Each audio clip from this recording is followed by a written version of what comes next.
Bonjour à tous et bienvenue dans la Taverne du Gamer. Je suis Kira, accompagné comme toujours de Sid. Bonjour Sid, comment vas-tu ? Bonjour Kira, bonjour à toutes et à tous, ça va très bien. C'est vendredi, donc quand c'est vendredi, ça va toujours, on enregistre le vendredi pour être prêt le lundi. Mais du coup, une semaine qui se termine, une semaine qui a été courte grâce à notre jour férié de l'armistice. Donc ça fait plaisir. Et sinon, écoute, je suis en train de faire le 100% de Sea of Stars, donc qui sera ma chronique de la semaine prochaine. Donc le teasing, c'est maintenant. Le jeu, je l'ai fini en début de semaine et là, je suis sur le 100%. Donc voilà, plutôt cool, tu vois. T'as bien avancé. Ouais, j'ai très bien avancé. Je suis en train de le faire de fond en comble. Et aussi, j'ai fini mon hors-sujet pour la 3e fois pour préparer cette chronique que je fais. Donc, je le dirai au moment du sommaire. Et toi, mon cher ? Donc, hors sujet prêt il y a 10 minutes, c'est pour ça que Sid est en retard. Exactement. Moi, cette semaine, donc j'ai dit la semaine dernière que j'allais commencer Dragon Age. Là, on peut dire que j'ai bien avancé dans Dragon Age, que je suis à quasiment 19 heures de jeu. Pas mal. J'ai pas mal avancé et d'après les retours que j'ai sur Twitter, je dois être à peu près à 30% de l'histoire. En fait, je prends vraiment mon temps. Le jeu, je le slow run, on va dire. Parce que j'ai pris une bonne initiative, c'est que j'allais faire qu'un seul jeu à la fois maintenant. Ça va m'éviter de m'éparpiller. Parce que s'il y a bien un truc que j'aime pas, c'est m'éparpiller dans tous les sens. Et c'est vrai qu'à terme, c'est de la boulimie de jeux vidéo. Oui. Et pourtant, je m'éparpille dans la vie. Voilà. Non, c'est de la boulimie de jeux vidéo, en fait. Et donc, j'essaye de ralentir ça. Nonobstant, j'ai quand même commencé un jeu en multi hier soir qui était très cool, que tu connais. Tu en as parlé, c'est Phasmophobia. Tout à fait. C'est le jeu où t'es dans une maison hantée. Donc, on a fait ça en coop. Je salue ma comparse avec qui on a fait une partie, enfin plusieurs parties même, où j'ai crié tellement fort que je pense qu'on m'a entendu dans 2 pâtés de maison à côté. Une comparse. J'ai vraiment serré les fesses. Étonnant, c'était assez violent. Oh bah oui, c'est toujours étonnant. Ça, et j'ai regardé un film, ça s'appelle The Fall Guy, avec Ryan Reynolds et Emily Blunt. En fait, c'est l'adaptation de L'Homme qui tombe à pic. Et je t'avoue que je ne savais pas. C'est à la fin du film, je vois l'acteur de L'Homme qui tombe à pic en caméo, avec la musique et tout. Ils ont craqué, qu'est-ce qui se passe ? Et en fait, c'est parce qu'aux États-Unis, ça veut dire The Stuntman. Donc voilà, c'est matable. Voilà, c'est bien, c'est pas bien, c'est matable, c'est rigolo. Et donc après ce débrief de film totalement incroyable et totalement inutile, tu vas nous faire le petit sommaire. Qu'est-ce qu'on a prévu cette semaine ? Alors en actualité, on va parler des DLC sortis ce mois-ci. Donc on a un petit tour d'horizon rapide. Après, tu vas nous parler d'Assassin's Creed, donc une histoire de hub ou de je sais pas quoi. Enfin moi, je connais pas trop tout ça. Après, on va parler de Phil Spencer et son interview qu'il avait fait pour Bloomberg. Le jeu de la semaine, c'est Super Mario Party. Donc j'ai hâte d'entendre ta chronique. Jamboli. Et en fin d'émission, donc le sujet hors sujet sera Jaune, un manga français, du coup comme je l'avais teasé la semaine dernière, qui est édité chez le label 619. Très bien, tu nous fais peut-être un petit point réseaux sociaux avant qu'on commence et puis on Exactement, donc vous pouvez nous retrouver sur les réseaux sociaux, donc Facebook, X, Instagram, et aussi sur le formulaire, sur le site web, vous avez un formulaire pour nous contacter, voilà, nous faire un petit message gentil si vous avez envie, et vous êtes nombreux à le faire et c'est très très gentil. Et surtout, le meilleur moyen de nous soutenir, vous le savez, c'est les 5 étoiles sur les applications de podcast. Donc que vous nous écoutiez sur Spotify, Deezer, Apple, le podcast, vous pouvez mettre 5 étoiles. Donc voilà, c'est une très bonne façon de nous soutenir et merci pour les personnes qui le font. On attaque, générique. Allez.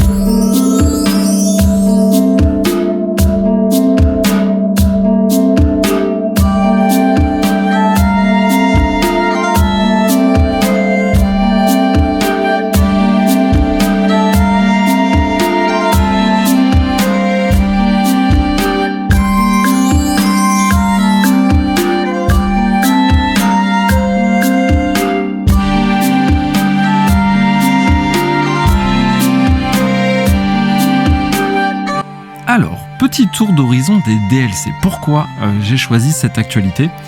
Parce que j'ai conscience que je suis pas très fort en DLC. Moi, je consomme pas trop les DLC. Et donc là, j'avais envie de m'y intéresser un petit peu et de faire le tour d'horizon, donc ce qui est sorti sur ce mois de novembre.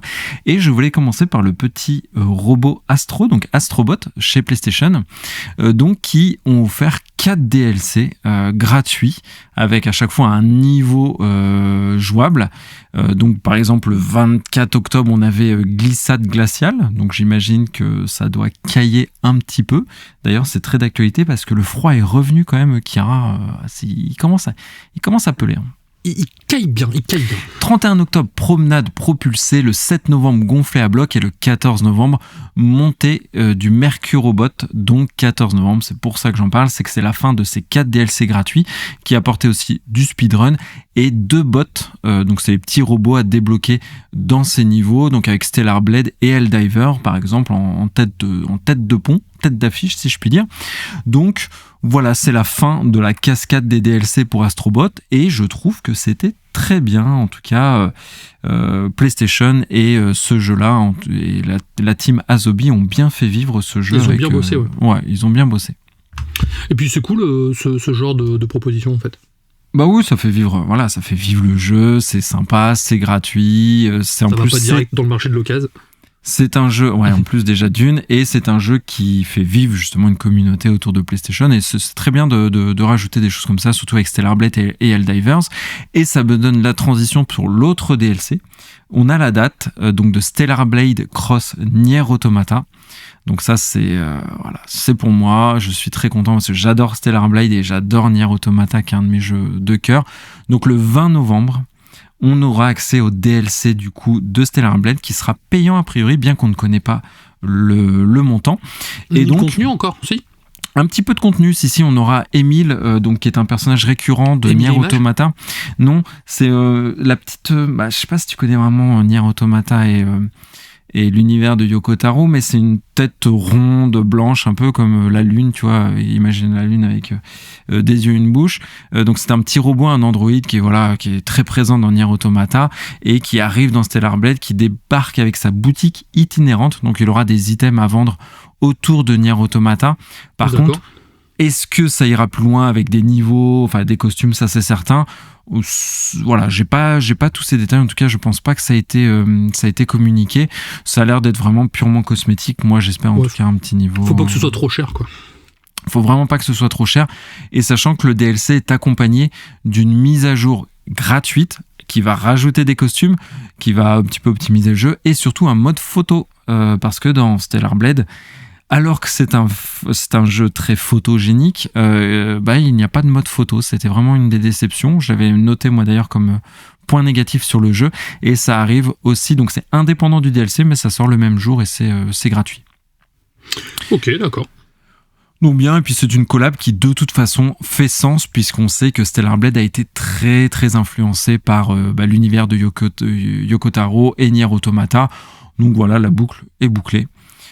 Sachant que en plus j'ai entendu, j'ai vu sur les réseaux, sur les sites, petit aparté, mais Stellar Blade est un des jeux visiblement les mieux optimisés pour la PS5 Pro via le PSSR. Donc voilà, le jeu fait pas mal parler de lui ces derniers temps. J'attends toujours que tu me le prêtes, et du coup comme je pense que tu vas me l'apporter ce soir, ça serait bien, comme ça je pourrais m'y mettre, parce que j'aimerais bien le tester avant qu'on fasse notre sélection de GOTY de l'année, tu vois, j'ai pas envie de passer à côté. Alors malheureusement, j'attendais avant de te le prêter pour faire ce fameux DLC, mon cher Kira. Donc, bravo, bon tant pis, je vais devoir le taxer à quelqu'un d'autre. Je ne l'apporterai pas ce soir.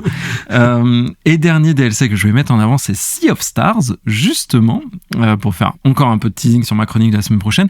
Mais il y a eu donc hier, donc le 14, un DLC qui s'appelle Dawn of Equinox, qui rajoute plein de choses. C'est une très grosse extension, c'est un DLC gratuit. Enfin, je sais pas si on peut dire DLC ou mise à jour, mais en tout cas, une grosse mise à jour. Ouais, mais enfin, ils ont donné un nom quand même, donc c'est vrai que quand ils embarquent des noms, on a plus le sentiment que c'est un DLC. Mais en tout cas. Sky le fait tout le temps. Mais eux, ils bossent gratos depuis 50 ans, tu sais, les mecs, ils vivent dans des caves et tout. Ça, c'est clair. Mais en tout cas, gros contenu. Ils corrigent des bugs, ils rajoutent des animations, ils optimisent le jeu, ils rajoutent des cinématiques, surtout sur la période jeune où ils sont enfants dans l'histoire. Un mode speedrun, des nouvelles reliques. Les reliques permettent d'ajuster la difficulté du jeu, un peu comme les équipements dans Final Fantasy XVI, et ça, c'est très bien.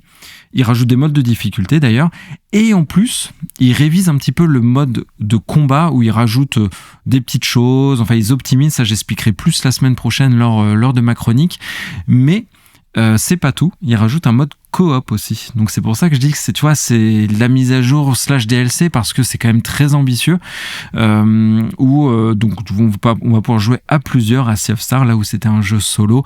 Ils ont pas mal adapté le truc, où tu vois, t'as un personnage qui se perd un peu sur la map comme comme dans Super Mario Wonders ou autre, tu peux les récupérer via une petite bulle, tu vois, un truc dans le genre. Oui.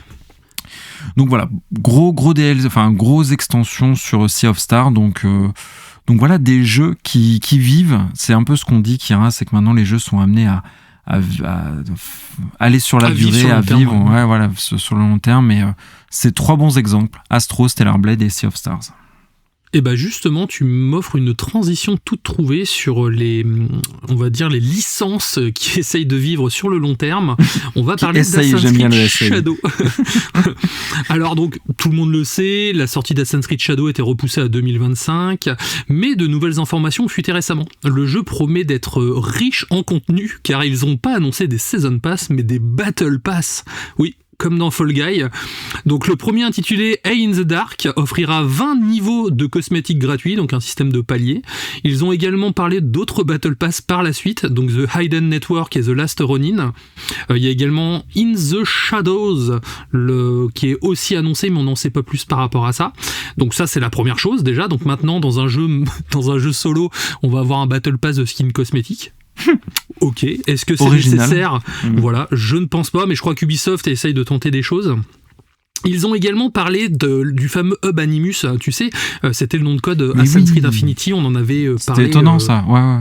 Voilà, donc ça sera lancé en même temps qu'Assassin's Creed Shadow, et ce hub servira de plateforme centrale pour accéder à toutes les futures expériences Assassin's Creed. Et bien sûr, il inclura une boutique directement à l'intérieur où les joueurs pourront acheter des objets cosmétiques pour leurs personnages, les environnements ou même des animaux de compagnie. Donc encore une fois, la boutique c'est très important. Et surtout, ils ont annoncé des collabs, donc des partenariats avec des marques comme Red Bull, Visa ou Intel ont été prévus. Donc comment ils vont intégrer ça ?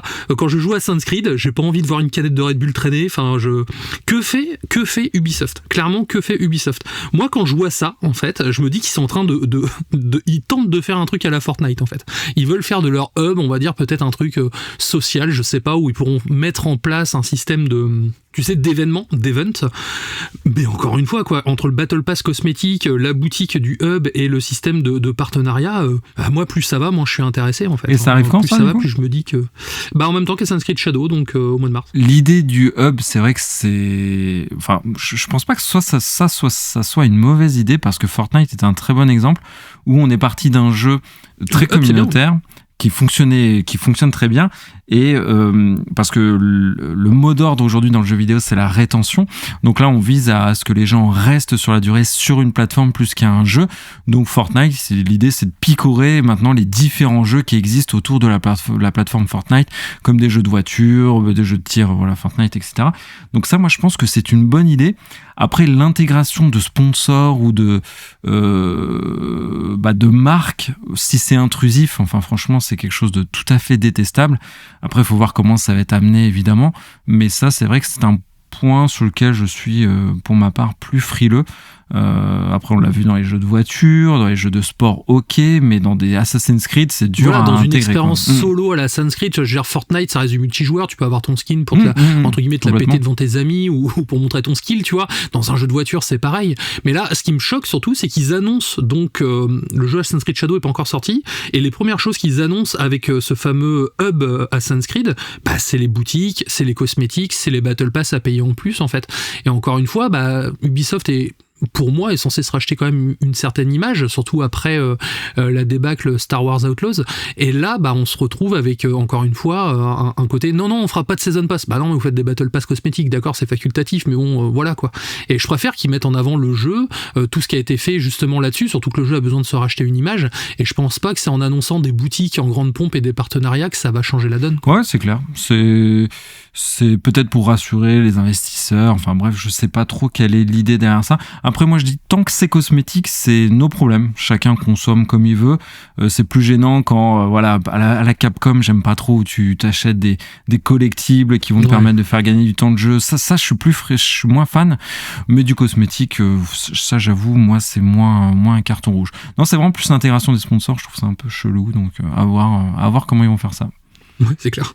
Et terminons la partie actualité avec Xbox et Phil Spencer, donc qui a livré une interview pour Bloomberg. Donc alors, les gens ont beaucoup commenté sur les réseaux la forme, voilà, même le physique de Phil Spencer, je n'irai pas sur ce sujet-là parce que je trouve que c'était un peu déplacé pour ma part. On va plutôt se concentrer sur le fond, à savoir la stratégie d'Xbox. Et là, finalement, Phil Spencer donne du crédit à ce que nous-mêmes nous disions depuis quelques mois, à savoir que la marque Xbox devenait, pas un éditeur tiers, mais en tout cas devait s'étendre pour rayonner. Et donc, il n'y a plus aucun tabou sur les sorties de jeux Xbox sur d'autres plateformes, donc Sony et Nintendo, elles sont citées, donc PlayStation et Nintendo. Donc, on lève, même si on n'avait plus trop de doutes, on lève en tout cas les derniers... Ouais, exactement. Plus aucun tabou, plus de doute. Donc voilà, ils se mettront pas de barrière là-dessus. D'ailleurs, les prochains jeux pas exclus du coup, faut plus le dire, mais les jeux Xbox Studio qui ont été annoncés, donc Doom, Dark Ages et Indiana Jones, on sait qu'ils arriveront sur PlayStation. Donc voilà.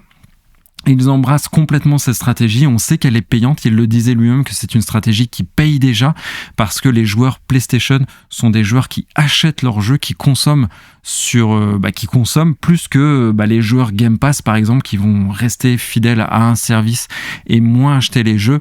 Donc oui, c'est une opération qui est très très rentable pour Xbox et c'est pour ça qu'ils embrassent à bras ouverts cette stratégie. En vrai, ils ont raison, ça permet d'utiliser le parc des autres consoles pour toucher un maximum de joueurs.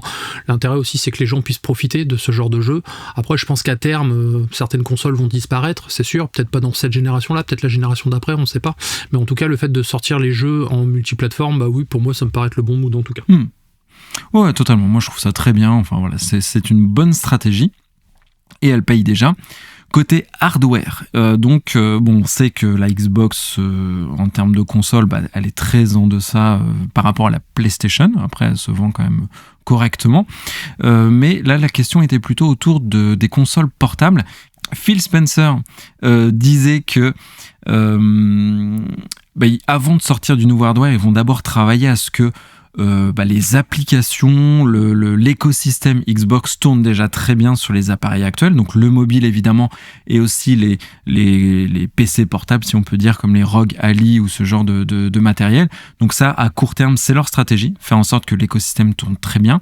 Et à plus long terme, à long terme, il ne faut pas s'attendre tout de suite à pourquoi pas, en effet, des équipes de recherche et développement chez eux qui travailleraient sur leur propre machine. Ça fait écho à ce que disait Phil Spencer cet été où il disait « Je pense que nous devrions avoir une console portable ».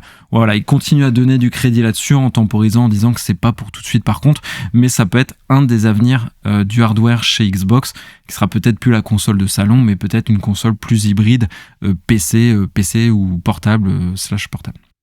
Tout à fait, oui, ça peut être une bonne idée, un peu à la Steam Deck, tu veux dire ? Ouais, exactement. Enfin, plus sur la partie business pour terminer, donc ils souhaitent toujours racheter des studios. Donc ça, c'est la partie qui m'a le plus étonné, surtout après avoir fermé 4 studios. Surtout qu'il disait qu'il voulait viser le marché asiatique et il a fermé son seul... Et il ferme le seul studio japonais.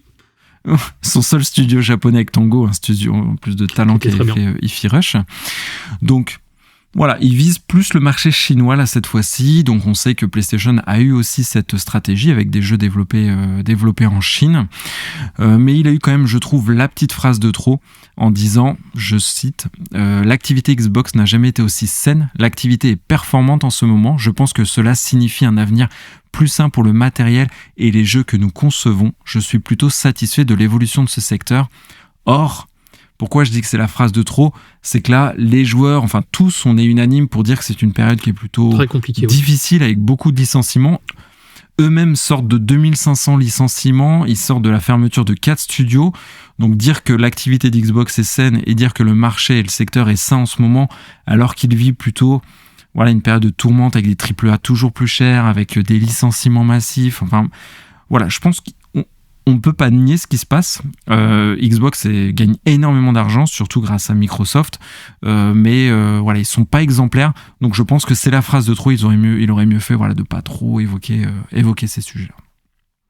Oui, là-dessus je suis d'accord, surtout que, encore une fois, en ce moment, Xbox n'est pas en odeur de sainteté, et pourtant je suis quand même un grand défenseur de la marque Xbox. Moi, la 360, c'est une de mes Xbox préférées, même une de mes consoles préférées. Oh oui, super console, oui.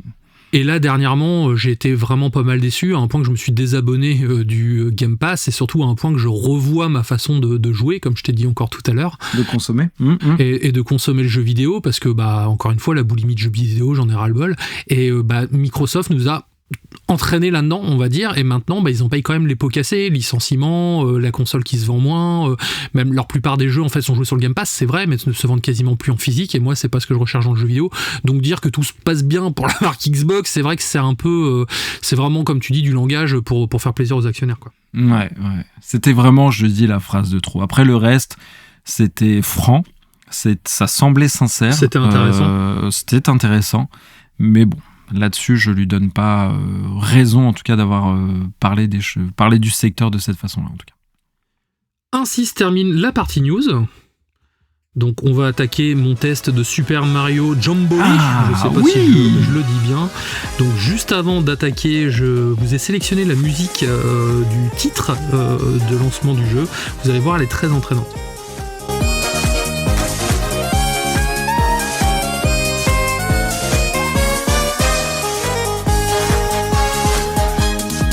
Super Mario Party. Est-ce que tu avais fait des parties de Mario Party avant ce fameux Jamboree ? Est-ce que tu avais commencé un autre Mario Party avant, ou peut-être as-tu pratiqué ? Alors il y a fort longtemps, en effet, j'avais fait le tout premier Super Mario Party avec des comparses. Je m'étais vraiment beaucoup amusé, et c'est pour ça que c'est avec un petit brin de nostalgie que j'avais relancé ce jeu avec toi, chez toi d'ailleurs, quand tu nous avais invités, et on remet le couvert, je crois, ce soir, hein, Kira. On remet le couvert ce soir pour une revanche bien méritée, une revanche pour toi d'ailleurs, hein. C'est vrai que j'espère que ce soir tu vas pouvoir screener tes victoires en tout cas. Ah je le souhaite. Donc, on va voir ce que ça donnait, mais je vais te poser quand même une petite question. Est-ce que tu sais quand est sortie la série Mario Party ? Depuis quand date le premier jeu ? Ouh là, ok, je dirais bien 20 ans. Et c'est même un petit peu plus que ça. Le premier Mario Party est sorti en 1998 sur Nintendo 64. Il a été développé par Hudson Soft, édité par Nintendo bien sûr, et c'est ce jeu qui a posé les bases de ce qui deviendra une franchise emblématique, hein. Donc ça mélange Mario Party, c'est des éléments de jeux de société avec des mini-jeux compétitifs. Donc les débuts de la franchise, c'était donc sur Nintendo 64. Ils ont introduit les concepts de base, hein, donc les personnages de l'univers Mario qui se déplacent sur un plateau de jeu, collectant des pièces et des étoiles, tout en participant à des mini-jeux à chaque tour. Le succès de ce premier opus a conduit bien sûr à la sortie de Super Mario Party 2 en 99, de Mario Party 3 en 2000, également sur Nintendo 64. Mais la série a vraiment explosé à partir de l'ère GameCube en fait, et son fameux Mario Party 4 qui est sorti en 2002. Déjà parce que c'était l'époque, il y avait 4 ports manettes aussi sur la console, mais la GameCube c'est quand même beaucoup mieux vendu que la Nintendo 64. Le jeu introduisait des graphismes améliorés bien sûr, de nouveaux plateaux animés par des personnages secondaires comme Toad et Boo. Mario Party 5 également en 2003 ajoutait des véhicules personnalisables dans un mode Super Duel, tandis que Mario Party 6 introduira un cycle jour-nuit, et surtout qui pouvait influencer les plateaux, tu vois, en fonction de l'heure de la journée en fait. Les mini-jeux n'étaient pas les mêmes et les plateaux pouvaient changer, donc on pouvait se retrouver avec des fantômes sur certaines cases, des pièges, ou à contrario des choses plus lumineuses en pleine journée en tout cas. Okay. Mario Party 7, lui, sorti en 2005, a intégré jusqu'à 8 joueurs, donc c'était une première dans la série, et ensuite on a enchaîné sur la transition vers la Wii. Donc Mario Party 8 en 2007, donc là tu remarques que les jeux sortent à peu près tous les 2 ans. Ouais. Donc ils utilisaient les capacités de la Wiimote et du Nunchuk, donc pour des mini-jeux en motion gaming, donc c'était la mode à l'époque. Ensuite, on a eu Mario Party 9, donc gros changement significatif car ils ont introduit un système de déplacement en groupe où tous les joueurs se déplacent ensemble dans un véhicule, et ce changement a été assez controversé, donc ils ont fait machine arrière suite à ça en tout cas. Et ce qu'on peut voir sur tous les Mario Party qui sont sortis jusqu'à la Wii, c'est qu'ils ont toujours tenté des choses en fait de renouveler le jeu. C'est-à-dire le jeu sortait tous les 2 ans, on avait en moyenne une 40aine de jeux. Mais ils ont toujours essayé en fait d'apporter une vraie plus-value. Tu sais, c'était pas comme un FIFA où on a juste une mise à jour des équipes et ça s'arrête là. Là, ils essayaient vraiment de créer une nouvelle proposition à chaque fois, et c'est ce qui fait que cette série est autant, on va dire, est aussi longue dans la durée en tout cas. Ouais, et puis moi, tu vois, je suis étonné. Là, tu refais la rétrospective et franchement, c'est bien parce que je me souvenais pas que c'était un jeu qui avait eu autant d'épisodes. Tu vois, là, d'emblée, j'aurais dit il y en avait 5-6, tu vois, mais j'aurais pas pensé qu'il y en avait autant. Et comme tu dis, ça reflète un peu l'ADN de Nintendo à vouloir toujours se renouveler malgré la cadence. Et franchement, c'était intéressant de le soulever. Je savais pas du tout. Surtout qu'en plus, il y a eu des spin-offs Mario Party qui sont sortis sur DS, donc qui permettaient justement de jouer au jeu Mario Party donc via le online directement ou en connexion en local. Donc il y a eu Mario Party Island Tour et Mario Party Star Rush qui sont sortis respectivement en 2013 et en 2016. Des jeux qui se sont très très bien vendus en fait et qui ont introduit des modes de jeu donc plus rapides et des mini-jeux à la Wario Party. C'est vraiment des mini-jeux très très rapides à faire qu'on peut faire dans un bus à la sortie de l'école ou quoi que ce soit. Ils ont également adapté les fonctionnalités donc forcément aux consoles portables, mais c'est sur Nintendo Switch, donc qui marque le retour aux sources avec des déplacements individuels, donc ils reviennent vraiment à l'essence même de la saga, une plus grande variété de mini-jeux. Ils utilisent à la fois les Joy-Con et une maniabilité classique, on va dire. Et donc Mario Party jusqu'à la Switch, c'était vraiment cette saga qui n'a jamais quitté l'ère Nintendo, mais surtout c'est une saga qu'on n'a pas l'habitude de voir dans l'univers du jeu vidéo. C'est vrai que c'est pas ce qu'on va citer en premier, mais pourtant ça a quand même bien le vendu parce qu'on a eu les Mario et Sonic aux Jeux Olympiques qui étaient quand même assez inspirés, c'était beaucoup de mini-jeux, tu vois, mais ils ont jamais osé intégrer le hérisson bleu. J'aurais aimé le voir dans un Mario Party, mais en tout cas voilà, ça prouve bien que le mini-jeu a toujours le vent en poupe en tout cas. Parce que c'est vrai que le jeu Mario familial auquel je pense moi en premier, c'est Mario Kart. Hein, tu vois, c'est le premier que je pense et c'est d'ailleurs le plus vendu. Mais, c'est celui que les gens pensent toujours, tout à fait. Mais tu as raison, il y a Super Mario Party et je crois qu'il a des belles qualités à mettre en avant d'ailleurs. Et d'ailleurs, le dernier opus, c'est pour ça qu'on parle d'ailleurs, de Super Mario Party, donc Jamboree, on va l'appeler comme ça va être plus simple, qui est sorti donc cette année, en 2024, qui continue d'innover, mais est-ce qu'on tient le meilleur opus de la saga? Donc là, bien Très sûr, bonne question. on va détailler ça tout à l'heure. Donc pour moi, ce Super Mario Party, c'est une célébration de l'univers Mario, donc il offre une expérience de jeu de société numérique qui va nous ravir, on va dire, surtout nous les fans de longue date de l'univers de Nintendo, mais pas que, les nouveaux venus peuvent aussi trouver leur compte. Donc ce jeu se distingue par son retour aux sources tout en introduisant des nouveautés assez pertinentes.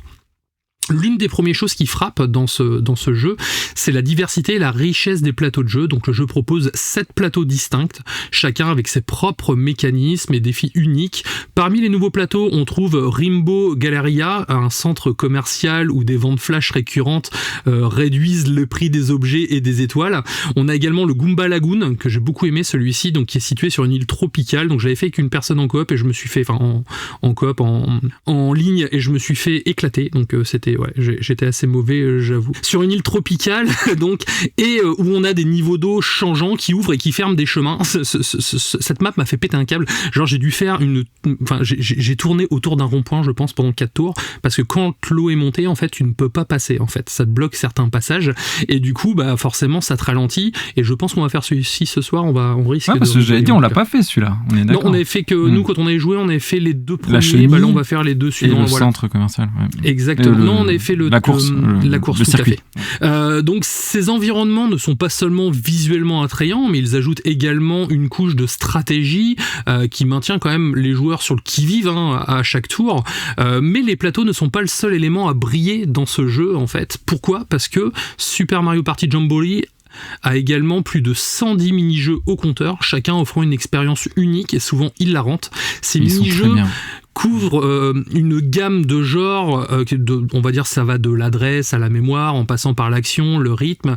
Par exemple, dans l'un des mini-jeux, en fait, on va devoir couper un steak exactement en 2, en fait, avec un partenaire, tandis qu'on va avoir un autre mini-jeu qui peuvent nous permettre de prendre une photo qui correspond parfaitement à un exemple, en fait. Et ces mini-jeux ont été conçus pour être accessibles, mais suffisamment variés pour rester intéressants, même après de nombreuses parties. Parce que c'est quand même le gros point fort du jeu, c'est là où Imaginons un Mario Party habituel va avoir une quarantaine de mini-jeux sur à peu près 4 plateaux, voire 60 mini-jeux. Là, on est sur du 110, donc on a quasiment le double en fait.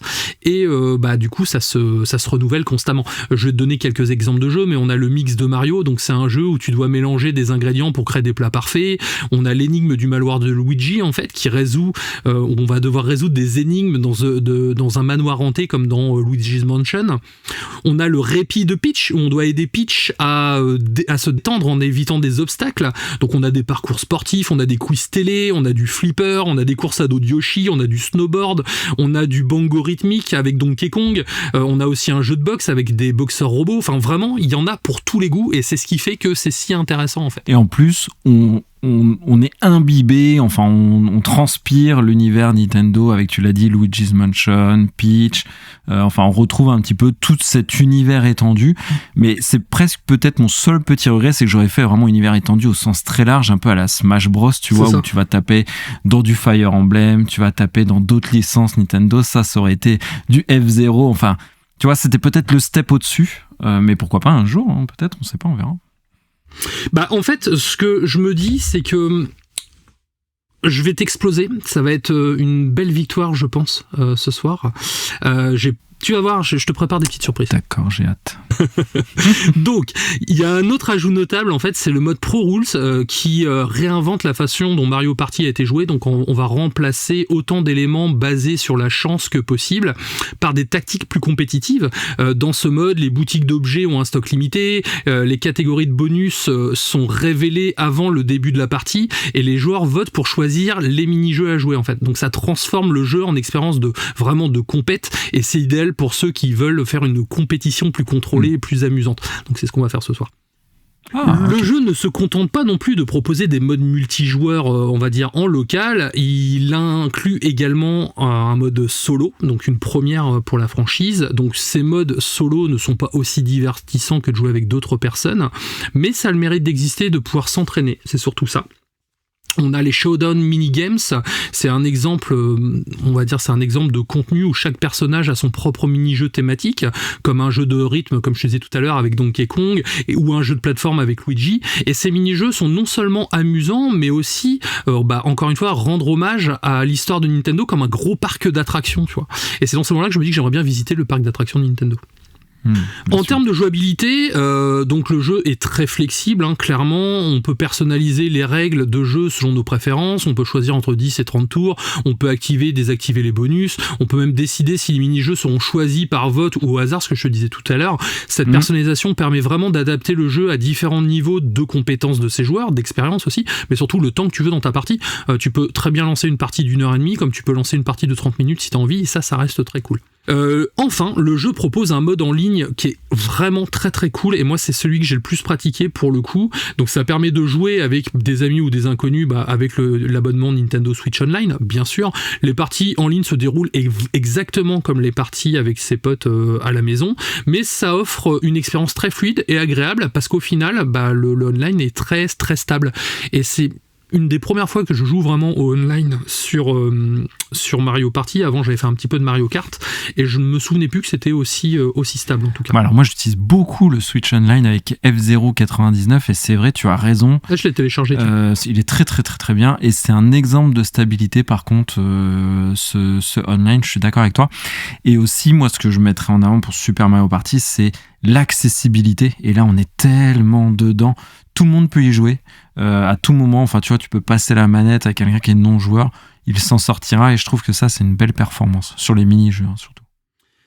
C'est comme tu dis, c'est déjà une belle performance pour les mini-jeux et en plus, encore une fois, ce que j'aime bien, c'est que ils ont essayé, il y a Microsoft qui avait essayé à une époque de faire du party game comme ça, il y a Sony aussi qui avait essayé, mais c'est là qu'on voit vraiment la force de frappe de Nintendo et qui mise tout sur le gameplay en fait, c'est que chaque mini-jeu a vraiment son style à lui, est vraiment différent, certes il y en a des moins bons que d'autres, mais il y a toujours moyen de passer un bon moment et de rigoler en mode compétition et en franche camaraderie, et c'est là-dessus vraiment que j'attends Nintendo à chaque fois, et même si je m'y attends, je suis toujours surpris et toujours satisfait par ce que je vois en tout cas. Ouais, carrément. Autre petite chose aussi, donc il y a 22 personnages jouables, donc bien sûr ils ont chacun leurs interactions uniques, hein, ça c'est un festin pour les fans de Mario. Et Wario mon préféré. Ouais, toi c'est Wario, moi je joue avec Donkey Kong, donc c'est vrai que Donkey toujours, ouais. On a chacun nos petits personnages fétiches, et c'est vrai qu'on rigole beaucoup avec ça en tout cas. Et j'espère en tout cas que par la suite ils vont peut-être rajouter des mini-jeux, pourquoi pas avec online, ou éventuellement d'autres personnages jouables, ce qui serait intéressant, parce que le jeu a l'air de très bien se vendre, et pour moi ça reste vraiment l'expérience ultime Super Mario Party, et ça serait intéressant en tout cas par la suite. Pour conclure, donc ça sera une micro-conclusion, Super Mario Party Jamboree est une réussite éclatante qui combine le meilleur des anciens jeux Mario Party avec des innovations modernes. Que vous soyez un vétéran de la série ou un nouveau joueur, ce jeu offre une expérience riche et variée et saura vous divertir pendant des heures. Je ne saurais que vous le recommander pour Noël en famille. Et c'est le jeu parfait pour animer une soirée d'anniversaire comme nous ce soir. Enfin voilà, tu as du monde à la maison, tu sors ce jeu-là et c'est vrai que ça fonctionne très très bien. Exactement, et puis on se marre bien. C'est efficace tout de suite. Et ouais. C'est efficace et c'est cool. Ainsi se termine mon test de Super Mario Party. Donc tu vas nous parler d'un franga que tu as beaucoup aimé, qui s'appelle Jaune, c'est bien ça ? Est-ce qu'on va rire jaune ? Peut-être pas quand même. On va peut-être rire jaune, je sais pas.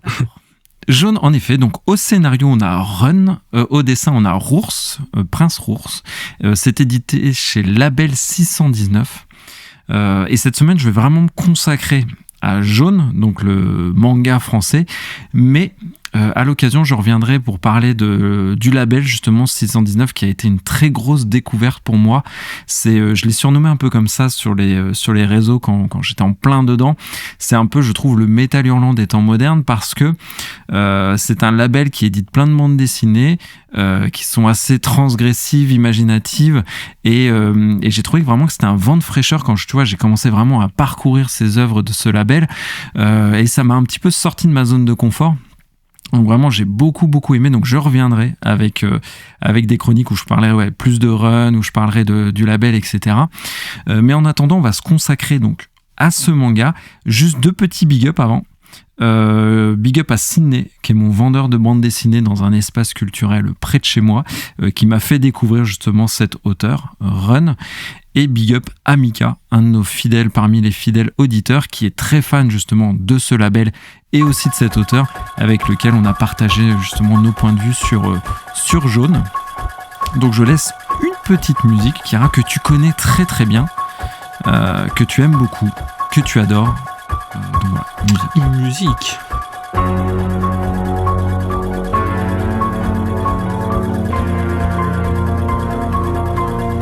Donc parlons de l'histoire, parce que l'histoire c'est important dans une bande dessinée. Vous allez trouver que c'est bizarre que je le précise, mais il y a une raison à ça. Donc Kira, écoute bien l'histoire et tu vas me dire à quoi ça te fait penser. Donc, premier élément, une colonie de vacances avec des jeunes adultes. Vendredi 13. Des moniteurs cool, plutôt beaux gosses, le tout se déroulant dans une forêt, avec le traditionnel feu de camp, avec les tentes, le tout dans une ambiance décontractée, festive, propice aux histoires lugubres, et ça tombe bien, parce que dans cet endroit, dans cette zone, il y a une terrible rumeur qui court, celle d'un tueur au ciré jaune, dont le nom du manga, avec une jolie machette. Et donc tu l'as dit un petit peu vite, mais à quoi ça te fait penser ? À quel genre ça te fait penser, mon cher Kira ? Ça me fait penser à Vendredi 13, le slasher. Alors qu'est-ce qu'un slasher ? Est-ce que tu peux nous expliquer, toi qui es un grand cinéphile bien plus que moi, qu'est-ce qu'un slasher ?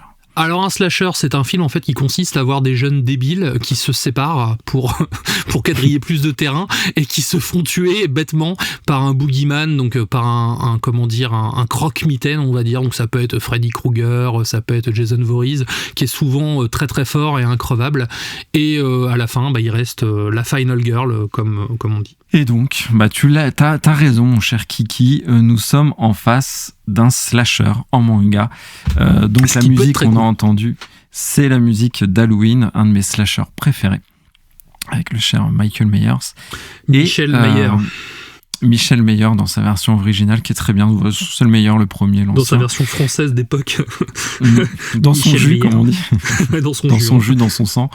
Donc en fait je disais en préambule que l'histoire est importante dans une BD ou dans un manga, sauf que dans les faits, tu seras peut-être d'accord avec moi Kira, mais souvent, pas tout le temps, souvent dans un slasher, l'histoire est quand même un petit peu un prétexte à voir des jeunes se faire dézinguer les uns après les autres. Est-ce que là-dessus on est plutôt d'accord ? Là-dessus, on est d'accord. Et donc, nous sommes dans un auteur run qui aime casser un petit peu les codes, avec un label qui justement est un peu transgressif. Donc on va voir que cette œuvre n'est pas qu'un simple slasher et qu'il y a justement ce petit piment qui fait qu'on est sur une œuvre qui est pleine de promesses, parce que là on est sur un tome sur 3, donc j'ai lu que le premier, il vient de sortir pour Halloween justement. Et donc, en plus c'est de toute façon une œuvre atypique, puisqu'on est sur un manga. On est sur un manga français, donc t'aimes l'appeler le franga. Hein, le franga, tout à fait. Le franga. Et en plus, c'est un slasher, donc qui est plutôt vraiment très typé américain quand même, le slasher, hein, je pense, Kira. Hein. Le premier slasher, tu sais c'était lequel, le premier ? J'ai regardé sur Wikipédia avant. Bah, c'était forcément avant Halloween, c'est ce qui l'a démocratisé, mais avant il y avait le giallo en fait, donc c'était on peut dire des espèces de slashers italiens. Mais avant ça, non, je vois pas. Donc c'était pas Zorro, le premier slasher c'est La Baie Sanglante en 1970. Non, j'ai pas dit Zorro, j'ai dit les giallo. Mais je sais, je t'ai taquiné. Mais c'est La Baie Sanglante, le premier slasher, qui a immortalisé d'ailleurs une scène très connue où deux jeunes adultes font des câlins, hein, et ils se font transpercer par le méchant qui arrive avec sa machette ou autre chose. Donc ça vient de là, cette fameuse scène très connue qu'il y a dans plein de slashers. Et donc, cette chronique, je vais la diviser en 3 axes de développement. 1, le manga, 2, le côté français, et 3, le côté slasher, parce que finalement, c'est un mélange de ces 3 choses. Et donc, le manga avant tout. Le manga, c'est un format. Déjà, le format physique, papier, donc on est sur la taille d'une perfecte édition de Dragon Ball. Hein, désolé, c'était ma seule référence. Ou de Sandland que j'ai dans les mains. Ou 200 de langues que tu as dans les mains, enfin je savais pas que tu avais 100 de langues dans les mains, mais en tout cas 200 de langues de la perfecte édition de Dragon Ball, donc tu vois un format agréable, enfin moi c'est la taille que j'aime bien en termes de manga de lecture, en noir et blanc majoritairement, donc ça pareil, on est sur du manga, avec un coût un peu plus faible que les bandes dessinées, on est sur 13 € je crois, et qui met globalement toujours l'emphase, un manga, sur le dynamisme, l'action, le non-conformisme des gaz, des bulles, et privilégiant le découpage des scènes, la visibilité comme j'aime le dire, parce que le manga, c'est de la prépublication au Japon, c'est dans des hebdomadaires souvent, donc il faut que chaque petit tronçon, chaque petite histoire soit dynamique, et de la consistance, et de l'intérêt pour garder la publication d'une semaine à l'autre. Et je trouve, Kira, que ce découpage très agressif, très dynamique, très basé sur de l'action, ça colle très bien justement avec le thème du slasher, qui est un petit peu ça, qui est l'interconnexion entre des phases de suspense, de stress, de romance, de meurtre, etc. Quelque chose de très découpé. Et en ça, le manga est du coup de base un format qui, je trouve, est cohérent avec ce thème du slasher. Donc ça colle, oui, c'est clair. Après, au niveau du découpage et de la lecture rapide, ça peut complètement coller, oui. Parce que je trouve que c'est comme ça aussi qu'on consomme. Tu vois, un slasher, c'est en plus des films généralement assez courts, assez punchy, où tu vois, il y a un peu de l'action tout le temps, un peu débridé comme le serait un manga. Donc dans ce découpage, dans cette idée-là, c'est vraiment bien fait. Tu vois, ça met en phase l'action, comme je disais, et le déroulé de l'histoire. Et enfin, pour le premier axe du manga, hein, je lui donnerais quand même un petit reproche à cet ouvrage, c'est à peu près le seul que je fais, c'est que j'aurais aimé du coup que ce soit dans le sens de lecture japonais, tu vois, comme c'est un manga, je sais que c'est un manga français, mais j'aurais aimé en tout cas retrouver un sens de lecture japonais. Sens, oui. Parce que je trouvais que ça collait bien avec ce côté un peu transgressif, un peu cassage de code, un peu atypique, un peu différent. Ça, c'est quelque chose que j'aurais aimé revoir, tu vois, pousser vraiment le potard jusque là. Parce que, encore une fois, je trouve que c'est un mariage parfait, slasher, manga, donc voilà. Mais après, je pense que c'est aussi pour faire vivre le côté français de l'œuvre, ce qui m'emmène sur le deuxième axe de développement. Je parlais du côté... c'est un manga français. Donc le sens de lecture, je l'ai dit. Le scénario... nos artistes plutôt, ce sont 2 Français, hein, donc Run et Prince Rours, donc forcément voilà, le côté français avec 2 artistes français, on est en plein dedans, mais j'en parlerai comme je vous dis plus à l'occasion de Run. Par contre le dessinateur, je vais m'attarder un peu plus sur son travail. Je connaissais pas vraiment, j'avoue, ce qu'il faisait auparavant, ni ses influences. Mais je trouve que, tu vois, il a un côté... j'ai vu du comics un petit peu dans son trait. un peu, tu vois, on retrouve, ça me faisait penser à certaines BD de super-héros et tout dans les traits. Il y a du manga, évidemment, enfin, c'est un manga, donc on retrouve quand même. Ouais, c'est un mélange un petit peu de tout ça. Une pincée de Loisel aussi, j'ai trouvé dans certains visages, dans certaines expressions, et c'est un très grand compliment de ma part, parce que Loisel, c'est un auteur que j'adore. De Lankama aussi. Enfin, tu vois, j'ai trouvé vraiment des codes graphiques résolument français dans ce qu'on sait produire, et c'est pour moi justement un des savoir-faire qu'on a sur de la bande dessinée française, c'est qu'on a toujours eu cette qualité, je trouve, d'aller piocher dans plein de courants différents, dans plein d'arts, dans plein d'artistes, dans plein d'époques ou de sensibilités différentes, pour se les approprier, en faire une œuvre avec une identité vraiment à part entière. Avec sa propre identité, oui, ouais. C'est ça. En fait, il s'inspire, mais il le remâche pour créer sa propre histoire, quoi. Voilà, moi, c'est exactement. C'est ça que je trouve qui a toujours été assez précurseur chez nous. On a énormément de talent en bande dessinée, avec des personnes qui ont vraiment créé des pans entiers d'inspiration, comme on pense à mince, tu l'as cité la semaine dernière dans Métal Hurlant, l'auteur Moebius, merci, ou Loisel, enfin tous ces gens-là qui ont vraiment créé des courants, mais sinon on a cette sensibilité de savoir capter ce qui se fait ailleurs et de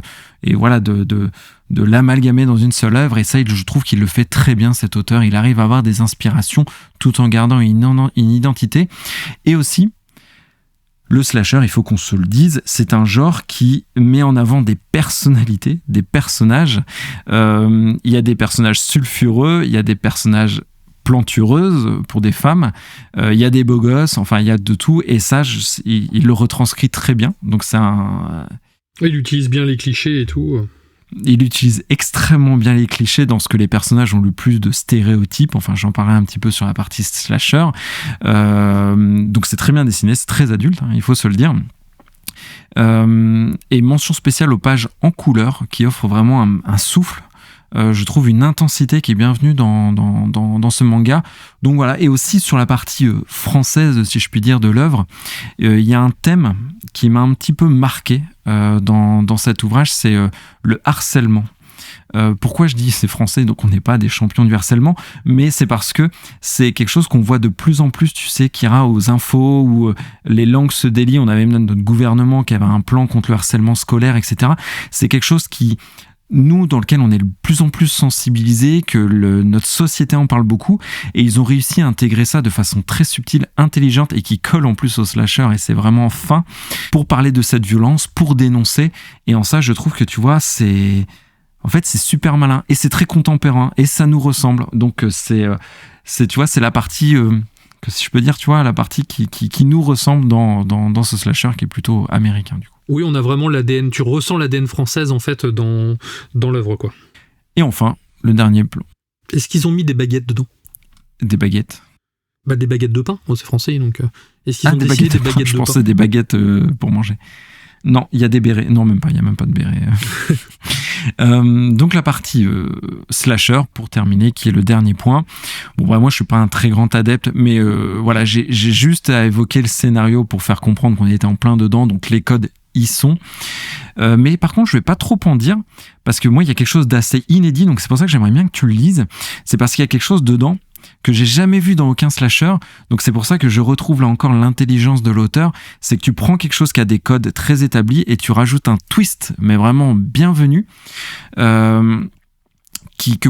que moi pour le coup j'ai pas vu venir. Donc c'est là qu'avec Mika, notre auditeur, lui il l'a vu venir, donc il est peut-être aussi plus intelligent que moi, ça c'est possible, mais en fonction de votre sensibilité, il y a ce twist qui fera mouche ou pas. Moi il m'a complètement eu, je m'y attendais pas, et ça, voilà, je trouve que ça renouvelle vraiment le code du slasher. Et donc j'ai parlé aussi un petit peu des stéréotypes des personnages, tout ça, mais il y a quelque chose que j'ai éprouvé là-dedans aussi, que j'ai jamais vécu dans un slasher, c'est de l'empathie pour les personnes que l'on voit. C'est généralement pas ce qu'on a dans les slashers, quoi. C'est généralement pas ce qu'on veut ressentir, c'est plutôt un regard un peu malsain, où on est content de les voir se faire dérouiller parce qu'ils sont bêtes. Là, j'ai éprouvé de l'empathie pour surtout un personnage, et ça, pareil, ça m'a pris un peu à contre-pied dans ce que je m'attendais à lire, tu vois. D'accord, je vois, ouais. Mais pour le reste, Kira, scène d'ultra-violence, du sang, beaucoup de sang, mais même vraiment beaucoup de sang, ça m'a marqué, c'est très très sanglant, de la romance, de l'érotisme, slasher oblige, des cabanes dans les bois, de la machette, enfin bref, c'est vendredi 13, en manga un petit peu retwisté. Donc, est-ce que j'ai des réserves ou non ? Pour l'instant, j'ai vraiment adoré, très gros coup de cœur. Le seul truc que je me dis, donc je l'ai lu 3 fois, à chaque fois je me fais la même remarque, le twist arrive quand même assez tôt, et je me dis en 3 tomes, comment il va réussir à me faire à chaque fois tenir après ce twist qui a vraiment très bien marché sur moi. Voilà, je me questionne en tout cas sur la durée. Est-ce que l'intensité va toujours être au rendez-vous ? Voilà, c'est ma seule petite crainte, mais l'avenir nous le dira. Est-ce que, à ton avis, c'est le genre où ils peuvent, faire éventuellement, tu sais, par un univers étendu, mais un système où tu vas avoir peut-être plusieurs tueurs différents est-ce qu'ils ont parlé d'un genre de projet comme ça ? Ou c'est vraiment ces 3 tomes tout seul et t'as l'histoire complète et ça s'arrête là ? Pour l'instant, ça a l'air de prendre la direction de 3 tomes et ça s'arrête comme ça. Mais je pense que, tu vois, sur ces 3 tomes, il peut se passer des choses. Et pourquoi pas peut-être un film d'animation, parce que je sais que Run, sur une autre de ses œuvres, il y a eu une adaptation en animé. Donc ça, je le verrais très bien. Tu vois, un slasher d'1h30 là-dessus, mais parfait, on est en plein dedans.